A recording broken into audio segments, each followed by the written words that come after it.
Welcome to The Source, where we combine the headlines with in-depth conversations with the newsmakers themselves. Today on the program, lawmakers looking into the rise of POGO-related crimes. Di mo pinapahuli, di may tolerance. The influx of Chinese nationals and the so-called Pastilla scheme.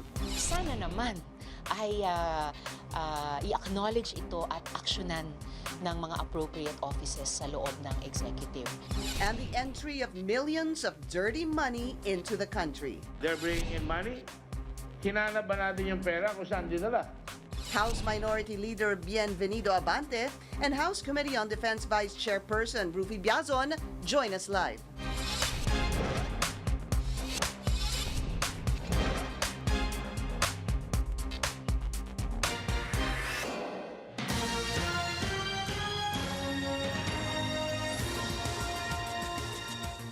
Thank you for joining us. I'm Pinky Webb. Breaking news here on CNN. Philippines PNP HPG confirms that the chopper of PNP Chief General Archie Gamboa crashed in San Pedro, Laguna. There were 8 passengers on board that chopper. General Gamboa was among those injured. He is now in a hospital. Gamboa and his team were in Laguna to turn over recovered impounded vehicles in San Pedro, Laguna. And we are continuing to gather details on this breaking news. Again, the chopper of PNP Chief Archie Gamboa crashed in San Pedro, Laguna. In an interview on CNN Philippines, PNP Highway Patrol Group Police Colonel Wilson Doromal says the PNP chief is safe. He also explains some of the reasons of the crash. Kasi po itong yung field na helipad namin na medyo pag flight niya nag-zero visibility po ma'am. Ngayon, yung chopper talagang sobrang alikabok po, zero visibility. Tumama po sa wire. Yun po yung reasons po kaya bumaksak po yung ating chopper. So again, that was the reason for the crashing of that helicopter. There was zero visibility, and apparently it caught some wire while they were on air. We will give you more information. We're gathering more information, and we'll give them to you as soon as they become available to us.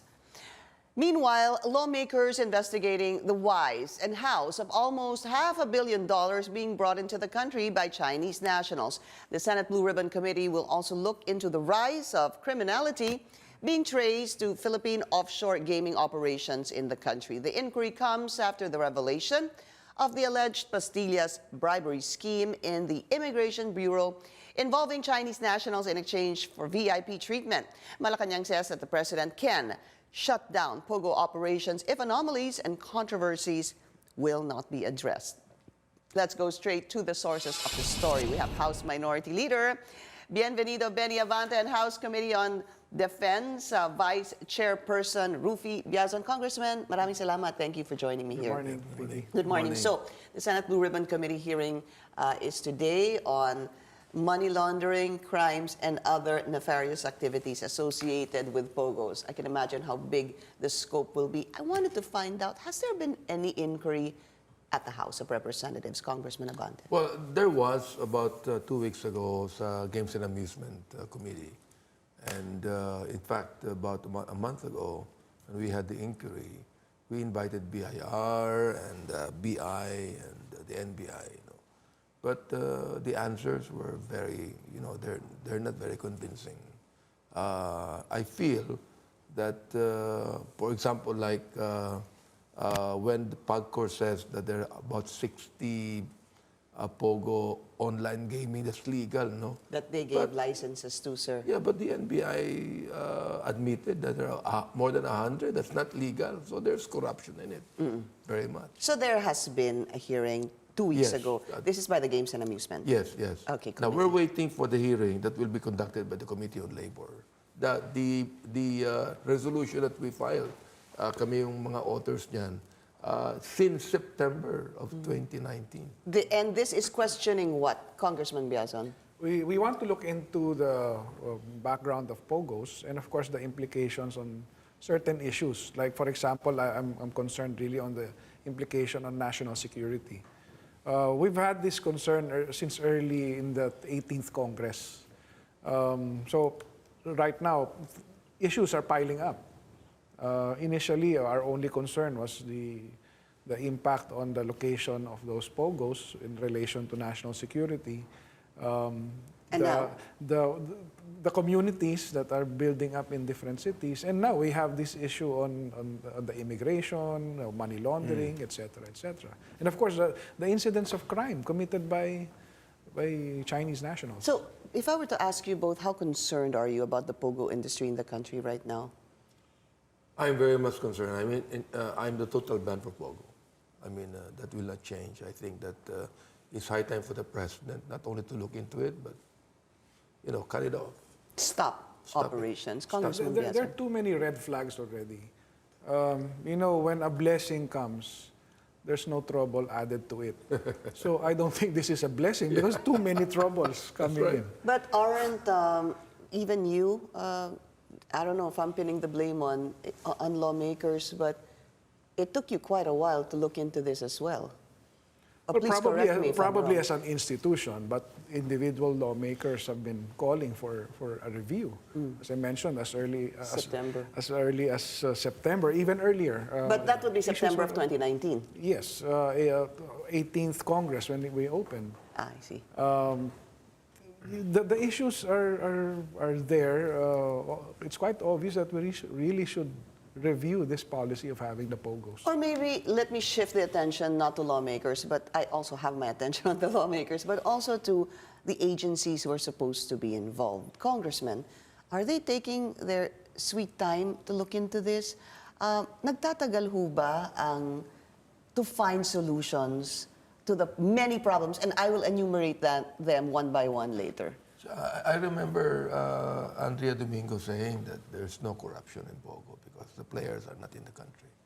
Sabi ko, any kind of gambling, whether it be in the country or not, there's corruption.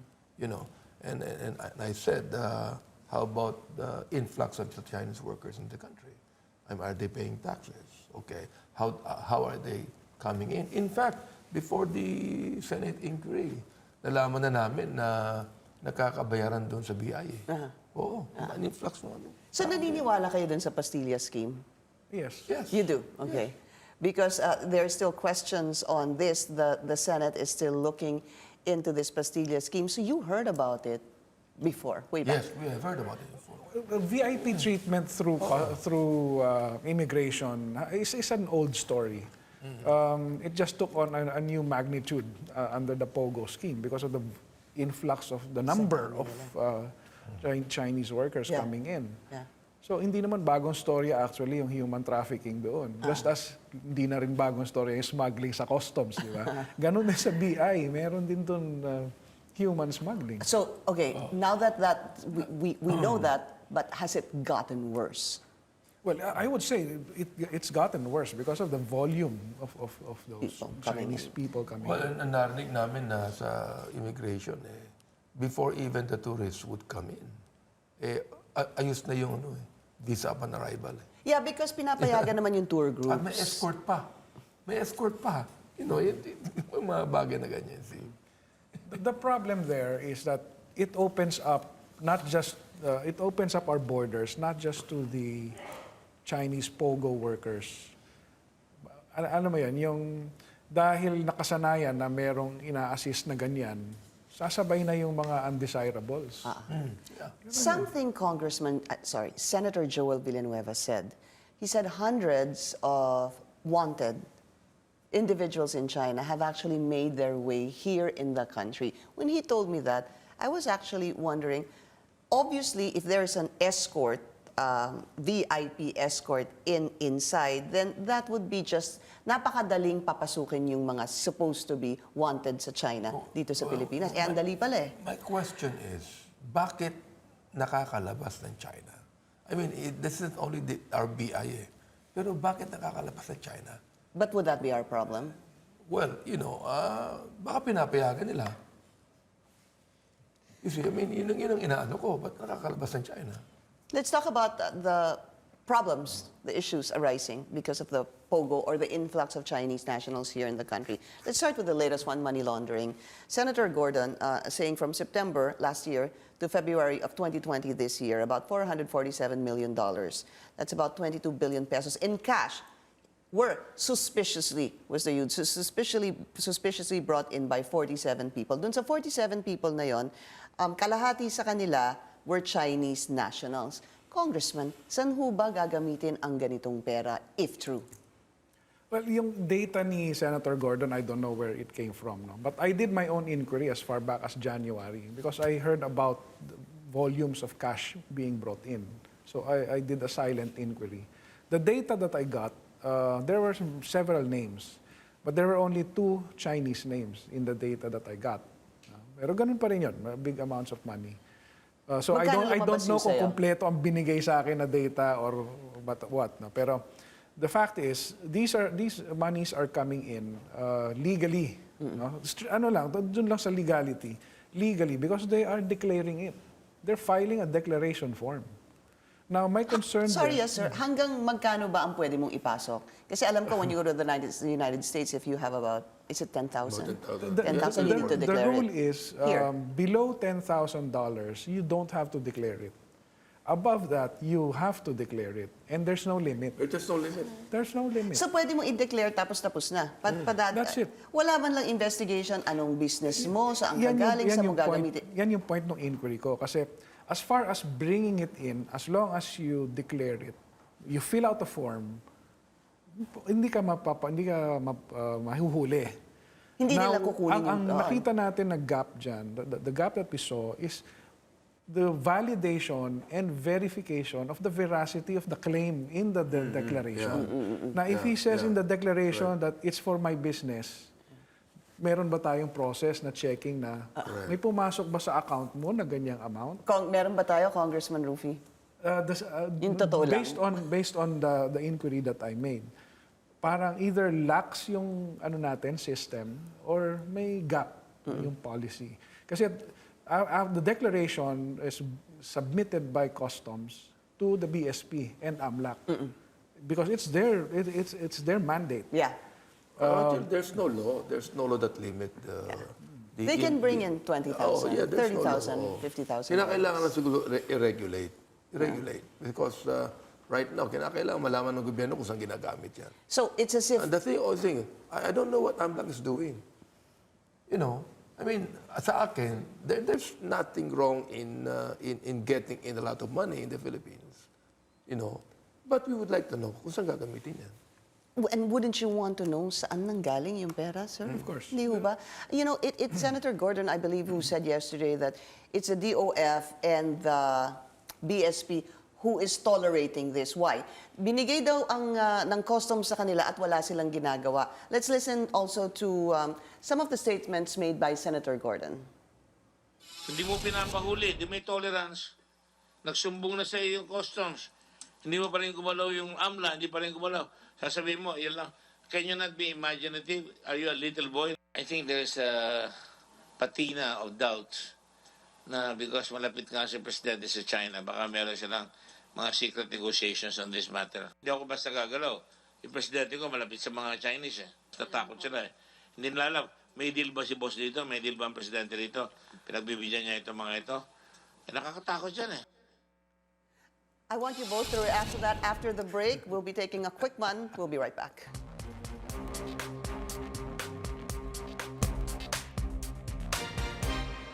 You're watching The Source on CNN Philippines. We have breaking news here. PNP HPG confirms that the chopper of PNP Chief General Archie Gamboa has crashed in San Pedro, Laguna. There were 8 passengers on board that chopper. General Gamboa was among those injured. And latest reports say he's now in Asian Hospital in Muntinlupa. Gamboa and his team were in Laguna to turn over recovered impounded vehicles in the area. Let's now speak to Police Lieutenant Colonel Chitadel Gawiran, Laguna Police spokesperson. Sir, magandang umaga po sa inyo. Magandang umaga po, ma'am. Ma'am, sorry. Pinky Webb, magandang umaga po. Opo, ma'am. Thank you for joining us, ma'am. Ano hong latest? Yes, ma'am. based po din sa initial investigation po natin, there were 8 passengers po ng chopper. So, sakay po nun ang ating pong Chief PNP, si Chief PIO po, Police Brigadier General Banak, Major General John Vic Ramos, Major General Mariel Magaway, and then isa pong aide ni Chief PNP, and then 3 po ng crew po ng chopper. At 3 ang crew ng chopper. Yes po. Okay. At ang sinabi niyo po, so 1, 2, 3, 4, 5 po yung kasama Officers na... po. Yep. 5 officers pa, and then 3 pong chopper crew, isang piloto pa, and 2 pong crew. Ma'am, ang una po naming nabalitaan, nangyari daw itong insidente dahil daw nagkaroon ng zero visibility at tumama daw sa kable yung chopper. Is that something you can confirm to us? Yes, ma'am. Actually, ma'am, nasa site po ako nung during the activity. And medyo, yung area po talaga, medyo maano po siya. Yung buhangin po. Actually, nung bumaba po yung chopper, talaga po zero visibility po. Medyo maalikabok ko. And then, nung natapos na po yung activity, so, nung umangat po ulit yung chopper, yun din po, zero visibility. And based po sa account ng nakausap po natin is, dito po nag-crash sa pavemented portion, dito na po sa kalsada. Nakikita po namin, ma'am. Opo. Opo. Yes po. So, doon na po, tinamaan po yung isang kable ng kuryente. Opo. So, doon po, after po nun, doon na po nagkasa sa kalsada, sa tabi po ng Laperal compound. Aha. So, ang nangyari po ay nag-turn over sila ng mga sasakyan, di ho ba? Tapos, Mga ano po, yung mga impounded po ng HPG, prenisan po dito po sa Laperal compound. So, after po noon, nagkaroon po ng press briefing, and then after that, umalis na po kasi actually po may activity pa po si Chief PNP sa Pro 4A. So, yung command visit po niya. would you have any idea what time this happened, ma'am? Mga around 8:15 po. 8:15. Opo, And yung mga ganun po. ano pong maibabahagi niyo sa amin hinggil sa kalagayan ng 5 pasahero at 3 crew? Right now po, wala pa po akong update kung ano na po ang status po nila. Initially, naidala po sila sa Westlake Hospital dito sa Pasita, but di ko na po alam kung baka po nalipat na rin po sila. So, inaalam ko pa po. But after po nung crash, naisugod naman po kaagad po yung 8 na sakay po ng chopper sa hospital. Lahat po sila naisugod kaagad? Yes po, yes po. Okay. Maraming salamat po sa inyo, Police Lieutenant Colonel Chito Del Gawiran, Laguna Police Spokesperson. Thank you po, ma'am. Thank you din po, ma'am. Thank Okay, you po. so let's go back to the studio. Very unfortunate incident, ano? We just have to talk about that. And dinala na ata si PNP Chief Cong sa Muntinlupa, sa Asian Hospital sa Muntinlupa. So anyway, let's go back to our discussion here on the POGO industry. My question was, a reaction to what Senator Gordon said. Basically, he said that masyado atang malapit ang Pangulo sa China and posibleng kaya ito nangyari sa atin. What are your thoughts on that? Is that it? Yeah. Sa akin, it might be. So, kasi pwede naman nilang ilagay sa Grand Cayman Island yan na walang question, di ba? But why here, no? So, sa palagay ko, with all of this money coming in from mainland China, there's something wrong with it. I don't think that there's anything right with that. That ought to be investigated. Are you seeing any positive on this? Positive. Anything positive? Siguro, anything we gain from... Well, the thing is, sabi ko nga, if you get money in the Philippines, that would be some gains because it will be used in the country, di ba? Pero ako sa akin, I don't know, pero I don't think that there's anything right about this, even if we will gain somehow. I don't think the country is gaining. The country is losing with all the issues. Kasi imagine, there were reports that 4,000 POGO workers using one TIN number. So you've corrupted the BIR. You see that pastillas issue in BI, so you've corrupted the BI. I mean, not to mention the social integration problem that we have with regard to their presence here. Yung impact on real properties, di ba? Na Filipinos are being pushed out of homes. Actually, yun yung because of isa the sa mga rental. naramdaman ng mga Pilipino eh. Yes. People gain from it. Some Filipinos, Some owners gain from it dahil nagbabayad daw sila 2 years in advance, cash. Yung mga Pilipino naman na gusto sanang mag-rent, hindi na kaya i-rent kasi sa sobrang mahal. Yun yung isa sa mga unang napag-usapan. Aside from, yung napansin natin on a daily basis na dumadami yung mga Chinese nationals, yung mga Chinese restaurants, yung kanilang presence dito. No? But again, there's a lot to talk about. Congressman Ruffy Biazon was talking about a TIN number and of course, there's prostitution, human trafficking, and even they can give you a passport, apparently, dun sa WeChat na ipinakita ata ni Senator Risa Ontiveros. You can get a passport, a bank account, pati daw yung patay, pwede mo na daw kunin yung identity ng patay. I think that was said by Senator Gordon. We'll be taking another short break. We'll be right back.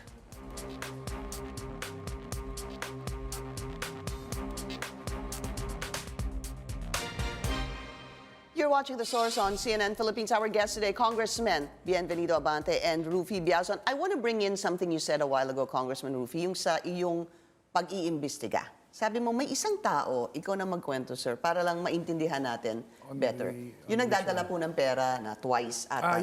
There was one person pa nga doon na in one day, 2 beses bumiyahe. Sa Pilipinas. Hong Kong, Manila. Dala niya $1 million. And the frequency of the individuals there in that list that was provided to me should really have raised a red flag as far back as 2019. In fact, ang hiningi kong information was 5 years backward because I wanted to see the pattern. Doon pa lang dapat nagkaroon ng red flags. Although current law, the setup of the law and the processes, merong gap kaya hindi nakaka-capture yung hindi na investigate further. Because you're saying that pwedeng magpasok ng pera and you don't need to investigate this. Number one, pwede ka magpasok ng pera, walang limit. Pero ang point where government can come in is to verify and validate yung explanation niya for the purpose of the money. Tama. Or yung sinabi mong labas-pasok na individual sa isang araw, 2 beses. That should be the red flag, di ba? Pero wala naman kasing restriction on travel. Pero But bringing in so much money, the circumstance of bringing in so much money, tapos pabalik-balik ka, then dapat yun extra attention na binibigay. Oo. At saka, siguro, Congressman, for someone to do that, twice, dala pera, napakadali kasing gawin, kaya labas-pasok sila. I think Ganun yun. these people are making a mockery of our laws. Bang napakadali sa Pilipinas so they can do what they want to do. Whose fault is that? Well, I think And who's supposed to be on top of this? one way it's our fault. I mean, money can do anything. Money can do anything. But if you talk about... Money talks. My question, gentlemen, is if I were to look at government agencies, who's supposed to be on top of this? Because if I alone, I don't know who to go to. Is it supposed to be the PAGCOR? Is it supposed to be the PNP? Is it supposed to be the NBI? Is it supposed to be the DOLE? Is it supposed to be the immigration? In the case of this influx of money, I think that the agencies were too compartmentalized within their own mandates. There should be an interoperation from the perspective of, especially when you talk about border, it's about national security. Yung mindset ba ng mga agencies na yan, dapat mabilis sila makapick up na, teka, parang dapat yata mayroon tayong ginagawa dito. And then they should be operating in among and between themselves. Ako, based lang on my inquiry na ginagawa nun, compartmentalized. Yeah. So, nagkaroon ng gap doon. And the left hand might not be doing what the right hand is doing. Tama ho ba yun? Right. Do we need, for now, a task force? What is an easy, fast solution to this? Yes, something like a task force. Yeah. Get these agencies together, organize them, and give them that particular mandate with regard to being on the lookout. So I would say agencies concerned with national security should be on top of that particular group. Are you saying that the National Security Advisor should possibly be on top of this? They should be. They should be. Pag pinag-usap, There ought to be a very close coordination with them, palagay ko. Especially yung entry, BI, customs. Palagay ko, there ought to be a very close coordination with the security people that we have. But You know, Congressman- one flaw that they have there, di ba, declarations are collected by customs. Ang submission niya dun sa AMLAC takes about a month. bakit ganun katagal? Kasi Because they're collating it. collating the But data. maybe that should be and then done every week. Transmitted. And then the transmittal itself, it's within a period of 10 days. Right. So ang suggestion ko nga nung... Dapat siguro may AMLAC dun sa That's airport. one of the suggestions. Hindi ho ba? Pero ako naman, ang suggestion ko, use technology. I mean, put up a Computerized, system, a yeah. computerized system Yeah. linking all those agencies together. To be clear again, do you want the POGOs out? Out. To me, it's out. Thank you to Congressman Bienvenido Abante and Ruffy Biazon. Thank you, gentlemen. Thank you for joining us here on The Source. I'm Pinky Webb. You're watching CNN Philippines.